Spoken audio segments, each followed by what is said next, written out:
सादर नमस्कार, सादर जय जिनेंद्र। क्षमा ब्रेकिंग जैन न्यूज प्रतिदिन प्रातः, दोपहर एवं रात्रि में देश भर से संपूर्ण जैन समाज से संबंधित सही और सकारात्मक समाचारों के लिए देखना और सुनना न भूलें। साथ में आपसे विनम्र निवेदन है कि यदि आपने इस चैनल को सब्सक्राइब नहीं किया है तो कृपया अवश्य कीजिए और शेयर और लाइक करके धर्म प्रभावना में सहयोगी एवं सहभागी बनिए। है कि गुरुदेव समय सागर जी महाराज श्री जी के शरीर में विद्यमान है।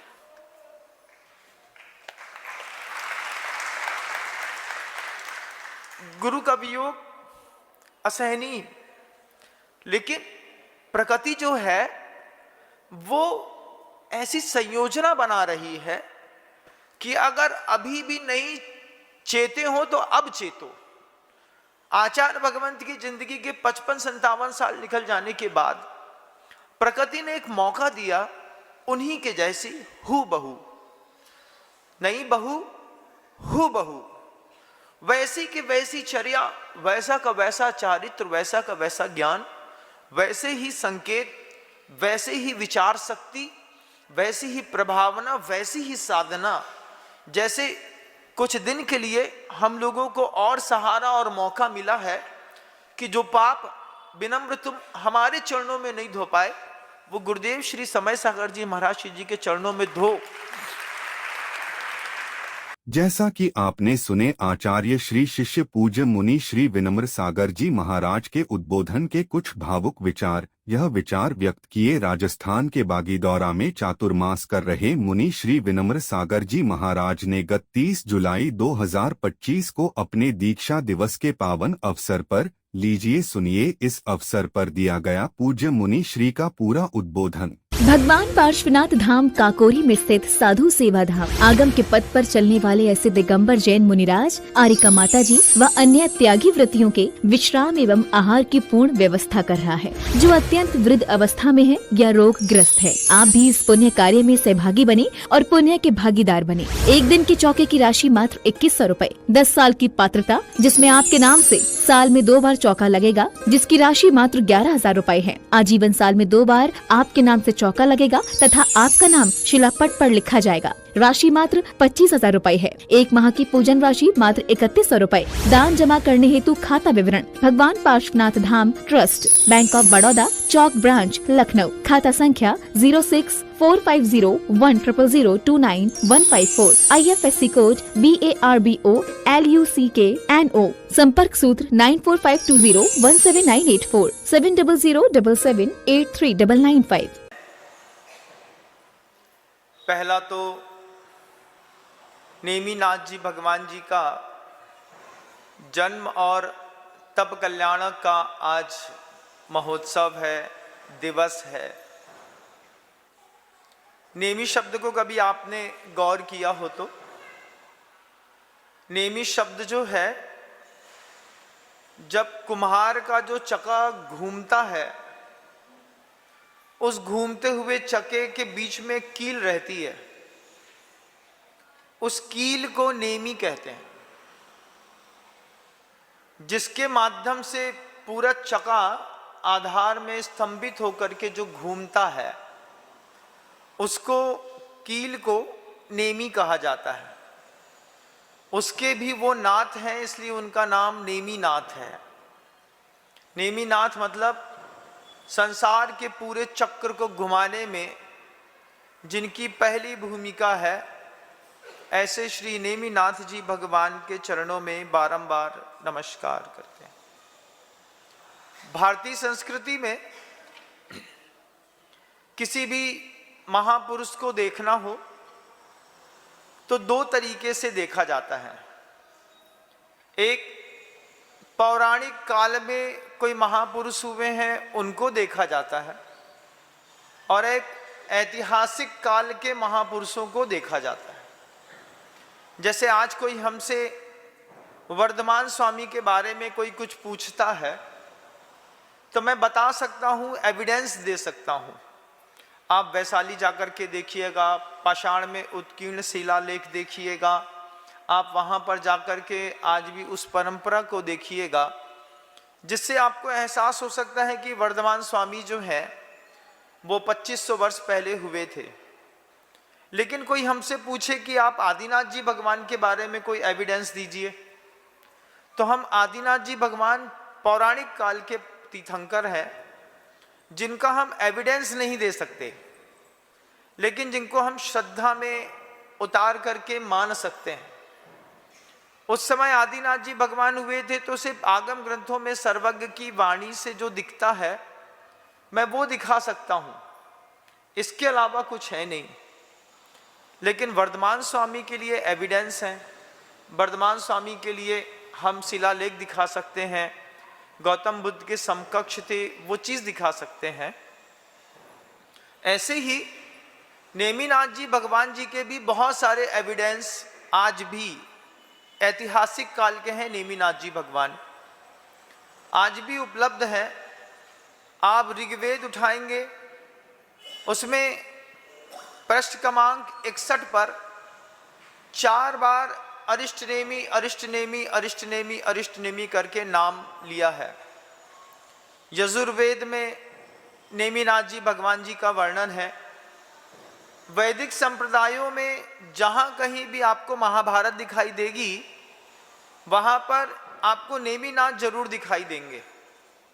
जब वे स्वस्ति मंगल वाचन करते हैं से अरिष्ट नेमि कह करके ही वे वहाँ पर पूजन यज्ञ हवन करते हैं।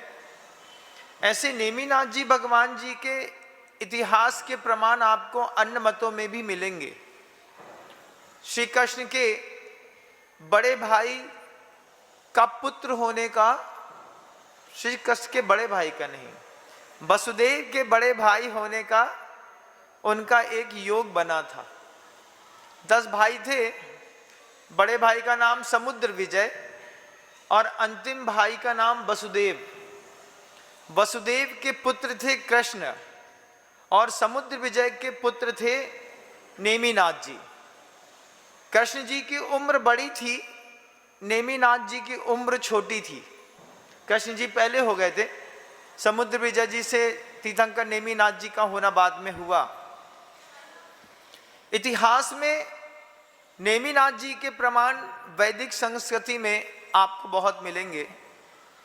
वहां पर यजुर्वेद में कहा, पंक्ति आ रही है यजुर्वेद की, कि अगर करोड़ों यज्ञ का फल प्राप्त करना है तो आप नेमिनाथ जी के भगवान के चरणों के दर्शन और वंदन करके करोड़ों यज्ञ का फल प्राप्त कर सकते हैं। वहां पर यह भी शब्द लिखे हैं, यादवों के वंश में अगर कभी कोई आपत्ति आती है तो सिर्फ एक नेमिनाथ भगवान ही सहारा है और कोई सहारा नहीं है। हमारी दीक्षा जहां हुई वहां पर गौशाला बहुत बड़ी थी बंधुओं। वो घाट था, नर्मदा नदी के घाट पर हमारी दीक्षा हुई। नर्मदा साक्षी है हमारी दीक्षा की। अपसख्यम, परसख्यम, देवता सख्यम, ऐसी 3 की साक्षी पूर्वक दीक्षा होती है। नर्मदा की दीक्षा, नर्मदा के सामने तिलवारा घाट पर गौशाला सामने थी। नेमिनाथ जी भगवान जी का जन्म और तप कल्याणक था। आचार्य श्री जी ने बहुत कुछ सोच करके इस दिन को चुना। हम 25 भाई एक साथ आए, अगुवाई करी मुनि श्री वीर सागर जी महाराज श्री जी ने, और अंत में हमारे सहज सागर जी महाराज जो अभी महाराष्ट्र में रह करके धर्म प्रभावना कर रहे हैं, वे सारे संत जो एक साथ गौशाला में हम 25 लोग जब दीक्षित हुए, प्रसाद सागर जी महाराज श्री जी कहते थे 8 महीने तक हम तुम लोगों से इतने परेशान हो गए तो लोग आते सिर्फ तुम्हारी दिन भर फोटो खींचते रहते, एक की नहीं 25 के 25 की लगातार फोटो खींचती रही। आचार्य श्री जी उस भीड़ को देख करके वहां से उठ करके पनागर चले गए। वहां पर शांतिनाथ जी भगवान, पार्श्वनाथ जी भगवान जी की एक अनुपम कृपा है बंधुओं, और वहां पर रह करके फिर धर्म ध्यान किया और कैसे धीरे धीरे बड़ा किया है, ये अपने आप में एक बहुत बड़ा आश्चर्य है। महाराज जी आज आपकी दीक्षा है, आज आपका दीक्षा दिवस है, अपने बारे में भी कुछ बताइए। लोग जानना चाहते हैं कि दीक्षा दिवस में आपके साथ क्या कैसा घटित हुआ था, आप अपने बारे में कुछ बताइए। समय है मेरे पास, 5 मिनट में अपनी बात खत्म कर लूंगा। आपने कभी रुई धुनने वाला दुनिया देखा है? रुई धुनने वाला दुनिया देखिएगा। घर के अंदर मोटा गद्दा होता है, बच्चे उसमें, छोटे बच्चे बार बार उसमें लघुशंका इत्यादि करते रहते हैं, और उस गद्दे को, चूंकि रुई को धोया नहीं जा सकता, तो बार बार माँ जो है हर दूसरे तीसरे दिन जो है उस गद्दे को धूप दिखाती है। धूप में जितनी सूख सकती है सूख जाए, और उसको कभी पलट लेती है, फिर पलट लेती है, फिर पलट लेती है। पलटते पलटते पलटते एक दिन ऐसा आता है कि धूप में डालने के बाद भी उस गद्दे की गंध नहीं जाती। जब गंध नहीं जाती तो घर के अंदर एक अजीब सी सीढ़न सी दिखाई देती है। अब घर में अगर संयुक्त परिवार हो और देवरानी जेठानी के 6-7 बच्चे हों और सब उसी गद्दे पर खेलते कूदते हों, और फिर जब खेलेंगे कूदेंगे तो जाएंगे भी, फिर वो गद्दा जो होता है वो गद्दा सड़ांध मारता है। सड़ांध मारते गद्दे का अब धूप उपाय नहीं है, अब दुनिया उपाय है। तो उसको दुनिया को बुलाते हैं, गद्दे की ऊपर की खोल खोलते हैं, उसके बाद अंदर की चादर जिसमें स्टिचेस लगी रहते हैं उसको खोलते हैं, गद्दे की रुई सामने निकालते हैं तो छोटी सी थोड़ी सी रुई दिखाई देती है, बड़ी दबी दबी सी, गसी गसी सी, सड़ी सड़ी सी जिंदगी गद्दे जैसी। और फिर उसमें दुनिया आता है। दुनिया अपना एक, उनका अगर आपने कभी औजार देखा हो तो उसमें एक तांत निकला होता है, ऊपर एक बांस जैसा मोटी सी लकड़ी रहती है, एक मूसल रहता है उसके हाथ में। वो धीरे धीरे करके पहले तो हाथ से खोलता है, उसके बाद दुनिया अपनी धुन में रम करके रुई को धुनता है। बंदूक टन टन टन टन आवाज आती रहती है, और वो दुनिया अपनी धुन में रम करके रुई को धुनता है, धुनता है, धुनता है। एक बार धुनता है, 2 बार धुनता है। जब तीसरी बार दुनिया धुनता है ना, तो वो छोटी सी दिखने वाली सड़ी हुई रुई खिल करके गुलाब के जैसी दिखाई देने लगती है। ऐसे ही एकमात्र दुनिया है जिनका नाम है आचार्य विद्यासागर जी महाराज। उन्होंने हमारी क्या, हमारे जैसे जितने भी साधक हैं, जब तक जिंदगी सड़ांध नहीं मारती ना घर के अंदर, तब तक कोई घर से बाहर नहीं निकलता। सड़ांध मारती जिंदगी हो गई थी छोटी सी उम्र में, हर तरफ से पता नहीं कैसे एक अजीब सी गंध आती थी। निकलने की कोशिश करते थे, निकल नहीं पाते थे। थोड़ा बहुत संयोग धर्म का जो कुछ मिल जाता था वो भी भगवान मालिक है। मुझे तो नहीं लगता है कि मैंने 20 साल से पहले कभी किसी गुरु को देखा हो और उनके कभी दर्शन किए हो।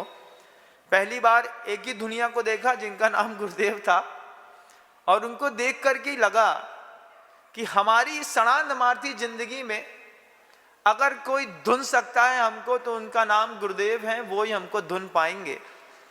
हमने अपने आप को खोल करके गुरुजी के सामने रखा, हमने कहा जिंदगी में बड़ी कंट्रोवर्सी है, आप इसको सहारा दीजिए। आचार्य जी ने अपने हिसाब से धुनना शुरू किया। आचार्य जी ने पहले ही कह दिया था हम लोगों से, पेपर बहुत कठिन होंगे क्योंकि तुम अलग दुनिया के पास आए हो, कठिन पेपर होंगे और सबको पास होना होगा, 25 के 25 को। सबने अपनी ताकत दिखाई, मेहनत दिखाई। दुनिया ने हमारे साथ मेहनत करी। दुनिया लगातार एक धुन में धुन धुन धुन धुन टन टन टन धुनता रहा, धुनता रहा, धुनता रहा। 8 कर्म होते हैं, 7 कर्म हमारे दुनिया ने हमारे 2 करके साफ कर दिए। ज्ञानावर्णी कर्म की धुंध लगी, उसको रेशे रेशे किया। कर्मों की जितनी स्थितियां थी, सिर्फ आयु कर्म को छोड़ दीजिए, ज्ञानावर्णी, दर्शनावर्णी, वेदनीय, मोहनीय आयु छोड़ करके नाम और गोत्र, अंतराय, इन सब की जितनी कठिन स्थिति बनी थी जीवन में, आज हमारे जीवन में कोई अंतराय नाम की चीज नहीं है। हम तो अपने गुरु का नाम लेते हैं और जो मांगते हैं हमको सब मिल जाता है। अंतराय का मतलब होता है दाता और पात्र के बीच में आता है। देने वाला देना चाहता है, लेने वाला लेना चाहता है, लेकिन वो कर्म बीच में आता है।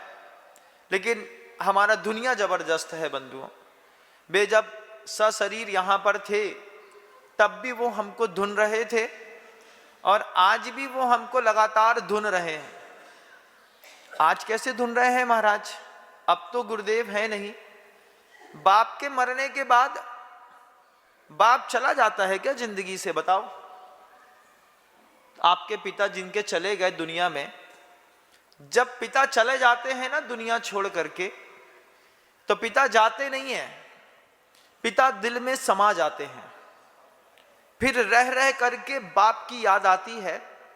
पापा ऐसा कहते थे, पापा ऐसा कहते थे, पापा ऐसा कहते थे, पापा ऐसी बात करने को बोलते थे, पापा इस बात के लिए रोकते थे, हमारे पापा ऐसे थे। पिता के रहते पिता की याद नहीं आती, जब पिता चले जाते हैं तब पिता बहुत याद आता है। हमारे जीवन के तो दो बड़े अनुभव हैं, लौकिक और पारलौकिक दोनों। पिता जब हमारे गए तो आज भी कोई हमारी जिंदगी से गया नहीं।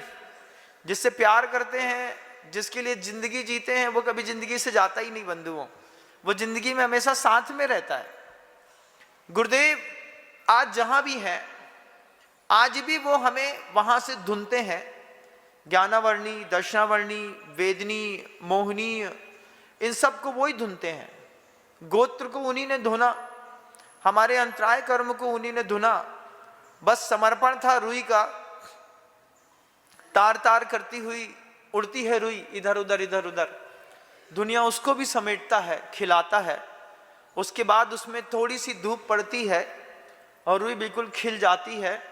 और शाम को दुनिया वापस नया गद्दा बना करके तैयार करके उसी रुई से सड़ांध मारती जिंदगी को गुरुदेव ने धो करके, धुन करके हम 25 लोगों के ऊपर, उसके बाद आप जैसे 24 मुनिराजों के ऊपर और आगे भी अन्य मुनिराजों के ऊपर जो उपकार किया है। संसार में गुरु कृपा सबसे निराली, होली यही दशहरा यही दिवाली। जो शिष्य है वह सदैव ऋणी रहेगा। अगर शिष्य है तो वो उनके ऋणों से कभी उन्मुक्त नहीं हो सकता। धुन करके रुई बड़ी शानदार करी, वापिस गद्दा भरा। गुरुदेव श्री समय सागर जी महाराज श्री जी का वरद हस्त रखा। उन्होंने माथे ऊपर जो हाथ रख कर की कृपा करी। आज भी ऐसा महसूस होता है कि गुरुदेव समय सागर जी महाराज श्री जी के शरीर में विद्यमान है।